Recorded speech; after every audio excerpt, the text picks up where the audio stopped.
ए chicken आलाच बाजिंदा शनिवार रविवारी. एक तर आमच्या शावरला इथं थंडगार पाणी आणि असल्या थंडगार पाणीमध्ये आई झवली. मी बुंगळी आंघोळ केली. अक्षरशः माझ्या बोचाला आणि गांडला लाकवा भरलाय. असं काकडतंय ना काय सांगायचं. आणि झाली तीच आपली रोजची जवजव चालू. सुट्टी असली तरी रे अक्षरशः डोळ्यांच्या आईला घोडा लागलाय आणि त्या खुर्चीवर बसून माझ्या बोचाला असा फुगा आलाय. अक्षरशः मुळ्यात आल्यासारखं झालंय रे मला. म्हटलं आता कुठंतरी बाहेर बीर फिरून येऊ. मग काय गेलो तिथेच जिथे सगळे बेरोजगारी एकत्र सापडतात, एफसीला. आणि बघा रे ह्या गाच पांडवळीचे आई वडील किती कष्ट करतात आणि ह्या भटक भावनेला फ्रीमध्ये हागायचंय काय दिदी. सगळा चुत्याचा बाजार चालू असतं रे एफसीला. मला समजत नाही एफसीला बिना पोलिओ दिलेलेच मुली येतात.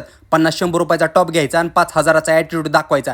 यांच्या आईचा चांगलाच उद्धार करतात. आणि मग नंतर रूमवर आल्यावर माझी दाढ दुखायला लागली ना आईची गाण. नंतर समजलं मला अक्कल दाढ यायला लागली. लोकांना 17-18 वर्षात येते, मला आत्ता आली. अक्षरशः देव ज्यावेळेस अक्कल वाटत होता त्यावेळेस मी काय हलवायला बिलवायला गेलतो काय माहिती. अशी जी गाण